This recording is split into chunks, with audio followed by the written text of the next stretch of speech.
Do you remember the Wacky Races cartoon? If you're under 40, there's no way you have any idea of what I'm talking about. The Wacky Races was basically just a cartoon. South Park kind of did a parody of it, where it was basically just cartoon characters who would have a car race, and crazy slapstick shenanigans would happen, and it was just fun viewing for kids on Saturday mornings or whenever it aired. Kind of a real life version of that took place in the late 1920s, and it did not go well. This is Our Weird World. Our Weird World.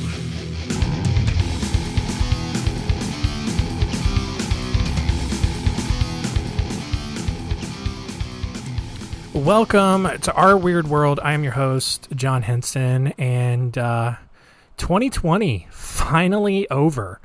What a year this was. It started with us almost getting into World War III with Iran.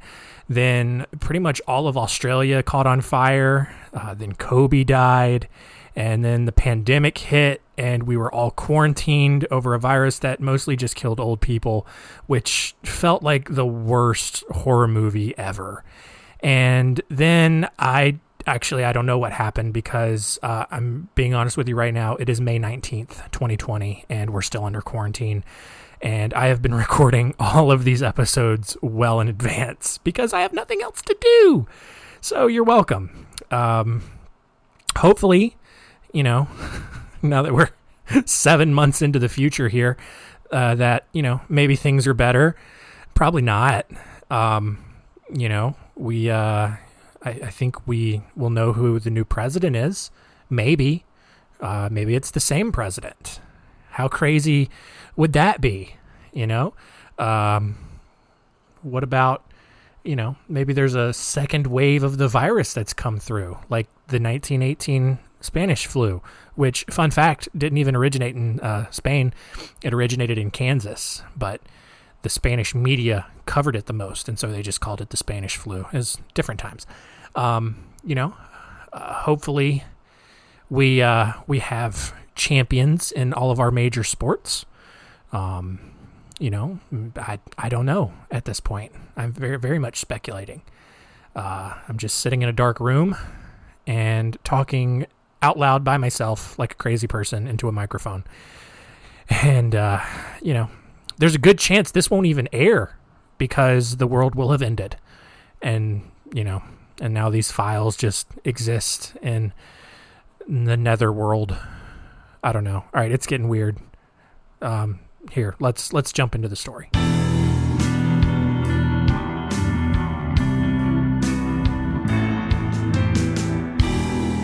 Story time. So, following Charles Lindbergh's famous solo nonstop transatlantic flight in 1927, super pineapple tycoon James Dole thought it would be a great idea to hold a competition to see who could cross a third of the Pacific Ocean from Oakland, California to Honolulu, Hawaii the fastest without dying. He offered a top prize of $25,000 along with $10,000 more going to the runner-up. However, before the competition ever happened, two different groups had already made a full trans-Pacific flight. But Dole, thinking that everyone cared about his own little race, disqualified both groups from receiving the prize because neither of them landed in Honolulu, and one of them had actually crashed on the adjacent Hawaiian island of Molokai on the way back. So, apparently that just didn't count. It was only the people who entered into Dole's race. So on August 8th, 1927, the draw to determine the starting position for each competitor was held in San Francisco.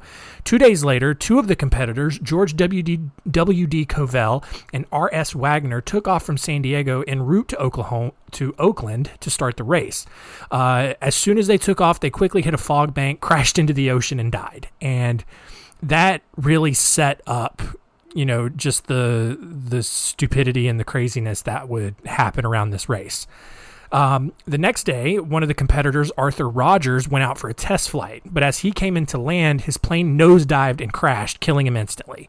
At the same time, Mildred Doran, Augie Pedler, and Manly Lawling were approaching Oakland in their plane when their aircraft began to have engine trouble.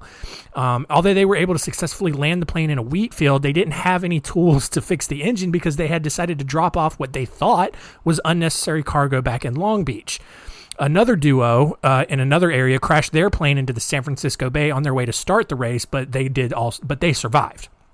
Finally, on August 16th, the race began in front of as many as 100,000 people with 8 planes departing from Oakland. Bennett Griffin and Al Henley's plane almost immediately had to abort the flight after their engine overheated. The second plane, flown by Norman Goddard and Kenneth Hawkins, didn't even make it off the runway before it crashed. And the next plane, flown by Livingston Gilson Irving, crashed 7,000 feet beyond the runway after barely lifting off the ground. And remember, I mean, this is 1927. Like, airplanes have been around for 20 years at this point, I think, if I know my Wright brothers history, which I should as a North Carolinian because it's kind of our thing. Anyway, finally, Jack Frost and Gordon Scott became the first competitors to take off without having any problems, and they disappeared in the horizon.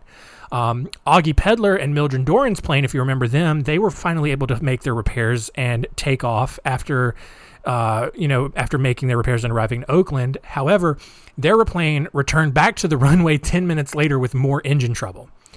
William Portwood Irwin and Alvin Eichwaldt's plane took off successfully, but they also had to return a few minutes later after they somehow ripped a hole in their fuselage.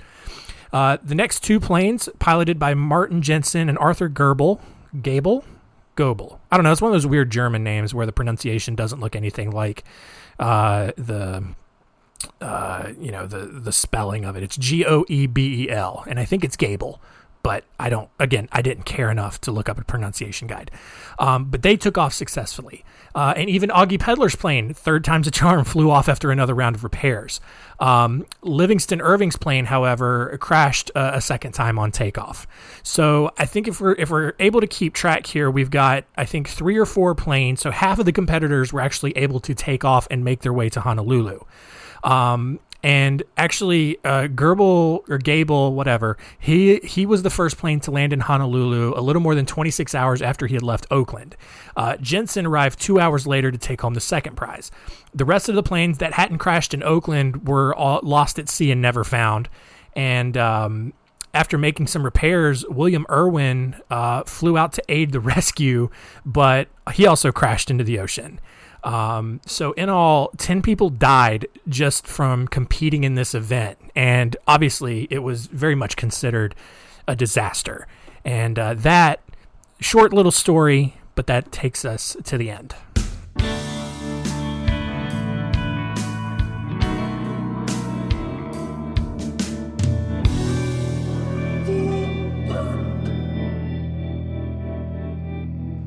So that's it. That's the story of the Dole Air Race. It's real life Wacky Races.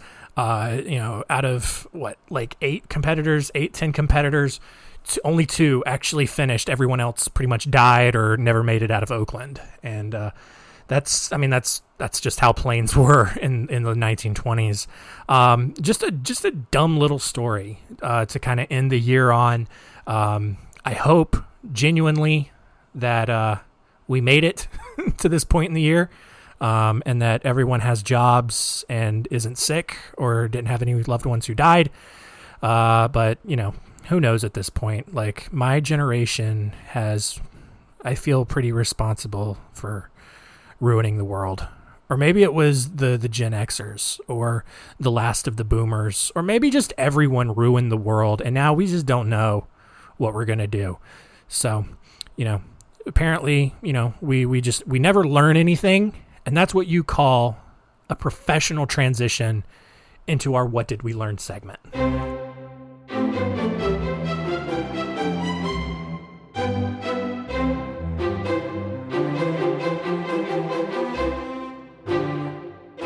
What did we learn? Yeah, that's right. I'm a radio professional.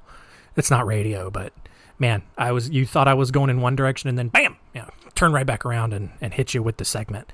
What did we learn, though? Number one, some people just have too much money, and James Dole was one of them. All that fruit money really went to his head, and he thought that he could put on an air race, with, technology that had only been around for a couple of decades. And obviously, that was a really dumb idea. Number two, out of the 10 competitors, 10 competitors, I don't know. I've lost my notes, and I don't really care at this point. Only 2 made it to Hawaii to win the $25,000 and $10,000 prizes. And, number 3, there is no number 3. I think that if anything, we've learned so far this year that the world is a really weird place, and it always has been. And, maybe that should help you feel better about yourself. And, maybe that things aren't as bad as they seem. Kind of like I said in the very first episode, without getting all sentimental and reflection-y, that things have always been pretty weird, you guys. And it's best to keep that in mind, that regardless of how strange things get today, it will just be another note in the history of the world.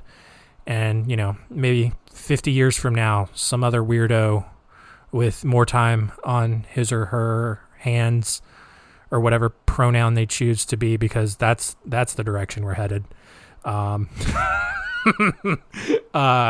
We'll look back at 2020 and just be like, whoa, a lot of terrible stuff happened, and now we're going to talk about it.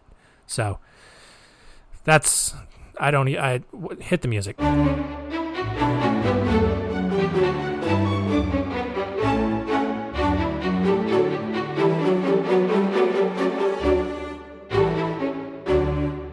Next week on Our Weird World, we start 2021 off with stories from the Crusades.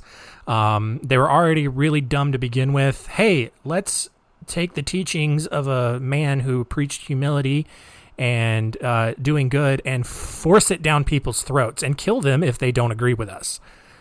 Good job. But we're going to do it for Jesus.